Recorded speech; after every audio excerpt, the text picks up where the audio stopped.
Hello, it is 1 in the morning. Let me introduce myself first. I'm Sabrina. Welcome back to another vlog. It's been a while since I've done one.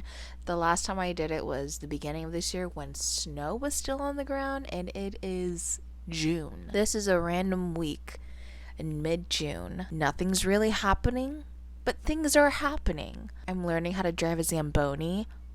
How random is that? I love it.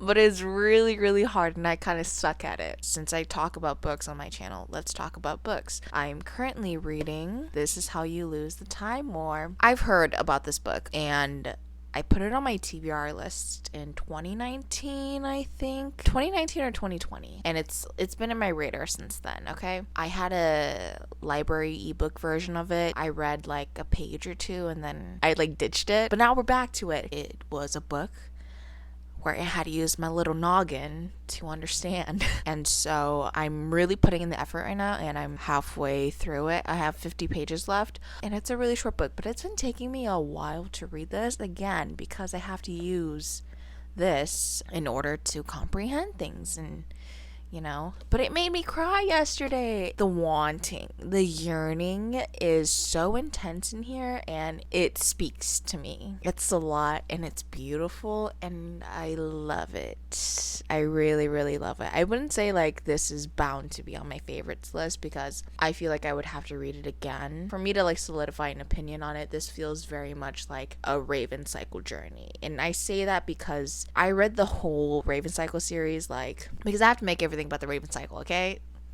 With that series, I read it for the first time and I was like, okay, like it's good, but like I don't really get the hype for it. And then I reread it again and it is one of my favorite things now. And so I feel like maybe this could be it because I feel like I'm missing so many things. And so maybe if I like look up analysis or reviews, then I might understand it more. And so when I go to reread it, I will find a new appreciation for it. But right now I really like it, but I have a small inkling or feeling, whatever, that this might not be the most memorable book. But I don't know, I say that and maybe I could be lying to myself. Happens all the time. Although it's 1 a.m. right now, I do want to finish this book because it's only 50 pages left. But one day I read like 20 pages. That took me an hour. So, we'll see how that goes. But the book that I finished before this one, that one has been on my mind. Dare I say, one of the best books of this year, as in new releases and my favorites. It was You Don't Have a Shot by Racquel Marie. You have to go read this book. It is so good. Queer rivals to lovers, soccer girlies, let's go. I am not a soccer girly, but having played soccer in 3rd grade, I make that my whole personality. But You Don't Have a Shot, oh my god, it is so good. It is so good. Oh my god. Sophomore release, Racquel Marie is killing it. Oh my god, I love it. It's so good. Vale, I love you. You are everything to me. You are literally me. It's funny too. Like genuinely funny, hilarious, and I love it. It's great. Letitia, I think that's how you say her name. Amazing. I love it. Oh my god. The reason why I love this, so many review here. Vale, I love her. It's a lot of feelings there. I like cried because it was just like this girl does not deserve it. She has changed. Maybe this is spoilery, so I would highly recommend you go read it. But this book was so good. Vale, she's the best girl failure ever. She is amazing. She is a mean bitch and I'm here for it. But I love her. Hater girly. Yes. Because at the beginning of the book, at least for me, I was reading this and I was like, you should watch what you're saying. But I totally understand you. Because she's just like so snappy and snarky and like, oh my god, it's amazing. And like literally the first scene that Vale has with Letitia, let me stop you there. It was literally show-stopping, amazing, fantastic. Everything you could ever want in Rivals to Lovers. It was fucking amazing. And Racquel Marie does that so good. She does argument scenes and banter scenes so good. Unbeatable. Because if you've read Ophelia After All, the argument scenes in there, jaw dropped. Amazing, fantastic. I love it. It was so good. It was so good. Sorry, my phone is being stupid. So if it's at a different angle, that's why. The whole thing with Vale going to summer camp, spending the summer with like these, like with a new group of people and just getting to know them and like building friendships and all that was just really reminiscent of my study abroad trip to the Netherlands, and I really liked it. It felt very realistic and I loved it. And also, like, oh my god, like Vale's friendships with Dina and Avi, those hit a little too close to home, because it is just this thing that Racquel Marie does in Ophelia After All and in this book. I don't know if she'll do it with all her other books, but she writes really well these very complex friendships that like aren't all rainbows and sunshines and all that stuff. It's very like tumultuous, and it hurts a lot because at one point Vale, she has like a lot of tension within her friendship with Dina and Avi, and Vale is just like, there's this thing between us and I don't know how to address it, and I kind of don't want to. If I don't, it's gonna do damage, but if I do, it's also gonna do damage. So it's a double-edged sword thing. And I was like, hold up, are you me right now, Vale? Because, or the better question is, Racquel Marie, have you been surveilling my life? Because that is literally exactly kind of what I went through. And not to go all deep and personal, but friendships can fall like that. I love it. And like the fact that like Vale doesn't really, like, at first, like, she doesn't really openly say sorry. She just kind of like offers an olive branch. Dina and Vale, they're the ones who have the most tension, and Dina, she's just like calls Vale out for the shit that she's saying, and like Vale, she's just like, she feels bad, but like she'll go away, but then she'll come back and she won't really say sorry. She'll just be like, you're gonna do really good today, like, I believe in you, that type of shit. Like happens in real life, first-hand experience, painfully, unfortunately so. And I really liked the relationship that is shown with Vale and her dad, because it is not a very healthy one, and I like that there's not really a reconciliation there, you know, because I feel like a lot of, at least like for YA books, there'll be a lot of like scenes with like there's like reconciliation where the parent realizes they're an asshole and they're like, I will change. But I like in this one how the dad is just literally so stubborn and stuck in his ways and being the literal fucking worst. And it's very heartbreaking to read, but it's very realistic, and I like that. Because yeah, parents old, okay, and they were very stuck in their ways sometimes, and so you can't, like, it's just hard to kind of navigate having a parent like that, you know? Oh, it's like so complicated there too, because Vale, her mom has passed, and she's like having this like argument within herself saying like, you know, my dad's horrible and he makes me feel horrible about myself, but he's my only parent left, like I have to love him. And it's such a difficult discussion to have inside of yourself, and I just like that that's explored a lot, and it's great. I love it. And also the fact that, like, this is definitely very spoilery, so if you're still here like on this part, just go read the book because it's so good. It's way better than I'm talking about. Go do that. Shoo. There's a scene where Vale is talking to this girl that she used to have a crush on, and there's some nefarious action things are happening here, and I knew not to trust her. Oh my god, because there's this one scene where Marley, she's like, you know, yeah, sure, it's either Letitia or Marley, but Vale's like, well, she seems okay, and they're like, not the people that she hangs out with, so what does that really say about her? Oh my god, yes, a million times yes, because I feel like we've all encountered these kinds of people where they seem okay, but then they hang out with people who are shit, and so yeah, what does that really say about them? And so that girl that Vale used to have a crush on, they're like talking, and Vale, she's talking mad shit about her teammates, but at the end of it, like, Vale is like, I don't feel good, I just feel like my dad, and honey, I'm not like other girls, I'm just like my father. Nightmare for her because her father actually really sucks. But oh my god, yeah, there's so many scenes in this book that just hit the heart. It is amazing. I haven't even talked about the romance, and it's good. That's all you need to know. It's really good. It's like slam my head into a door. It is so good. I'm like serious. It's so good. The banter is amazing. I've already said that before. Pacing is great. the slow progression, the very slow burn, and I love it. It was so good. I gave it a 5 out of 5 stars because come on. And oh yeah, at this, like, at towards the end, like, all the shit is happening to Vale, and I'm like, she doesn't deserve it, and it made me cry because it was like me projecting onto this character, and sometimes you don't deserve shit that's given to you, even though you don't like yourself very much. Deep, profound thoughts at 1 in the morning. Okay, that's it for now.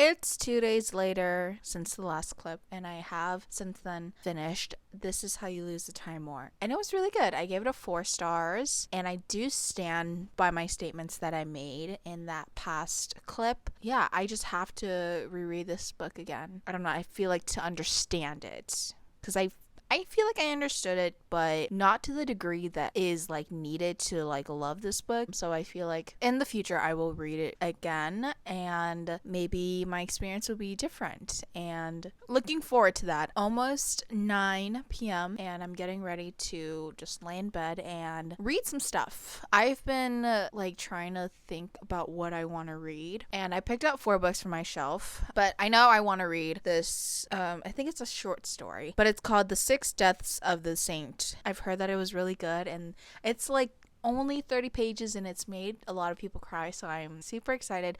I'm thinking I could get this done within an hour minimum because I am a slow reader, so excited for this. It says it's like number 3, I think, and I'm wondering if I have to read the other, I think they're short stories.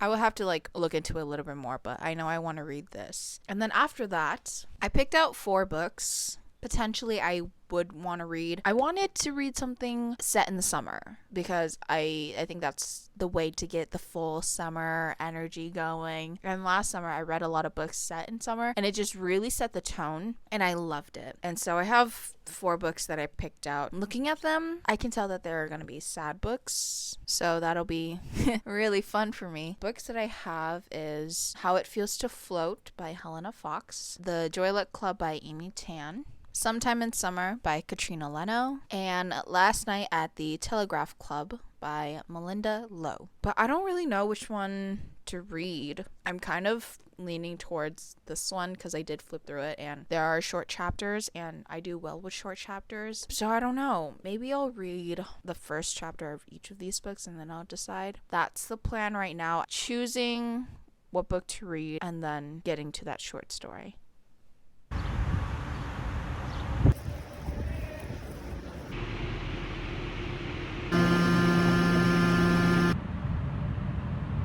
I'm having a really hard time speaking. The last clip, disastrous. This clip, also disastrous. This is my 5th time recording, and it's annoying me so much. But it's 2 days later. I am now reading Last Night at the Telegraph Club. I started it today. It's really good so far. I'm 50 pages in, and it's great. I love it so much. The main character, Lily, already love her. She's amazing. I'm already obsessed with it. I will be honest and say that This Is How You Lose the Time More, it was really difficult for me to get through, although it may seem like a short amount of time that I finished it, less than a week. It felt way longer, and so I felt like I was really like dragging myself through it. It was still a good book. I do still stand by my comments, but it definitely felt like I was in a slump. Last Night at the Telegraph Club, it really feels like I'm pulling myself out of that slump, and I'm really loving it. I'm excited for it. I've been reading it outside. I feel like I just have to read it outside. Reading outside is just, it makes the story feel different. I don't know how to describe it, but it's a different experience, and I really like it. Anyway, I don't have anything else to say, so that's it for right now. Hello, I have finished Last Night at the Telegraph Club, and it was so good. Tiny review here. It was great. It was amazing. Writing was fantastic. I loved it so much. This is set in the 1950s, so it would be considered like historical, I guess. And I don't really reach for that kind of genre, so I don't know what made me buy it, but I bought it and it's really good. I love it. I think for me, history is very much in the same realm as a fantasy, where they're a little bit harder for me to get into. But this was really good. I flew through it really quickly. The writing was a big part of that. Really just so great. I loved it. It was beautiful. It was everything. Our main character, Lily, she is amazing. She was my favorite part of the book. I mean, saying it, obviously it's kind of like, yeah, it's a no-brainer that the main character would be one of the best parts of the book, but I don't know, for me, it's really hard for me to distinctly say that, oh, the main character was my favorite part, but I can say that with this book. Lily was my favorite part. She was just the best. I love her so much. She is amazing. She was so passionate about the things that she loved and cared for. She had such a strong heart. I absolutely love her for it. She is amazing. The budding friendship and eventual romance between Lily and Kath was really, really, really good. I think it was done really well, where we could feel the progression from them being friends, that growing into romance. It was done really good. The pacing was fantastic. But the ending, oh my god, it was, spoiler here, left ambiguous. Kind of, I felt like it was ambiguous. I really liked it nonetheless, the ending. I thought it tied up the story really well. It was definitely really heartbreaking at the end. But yeah, this book was so good. I don't know how else to say it. It was really good. And I also really loved the intersectionality within this book. How Lily, she's a lesbian, so when she goes to the club, she's surrounded by other lesbians, and in a way she has found a group of people where she could freely express her sexuality, but she's still so aware of her being the only Chinese girl within that space that she goes to, and how those people in those spaces talk to her as a Chinese girl. And I thought it was done really, really well. It was well written, and I feel like with it being written through Lily's perspective, it was done really well. There is one thing that I'm really confused about, which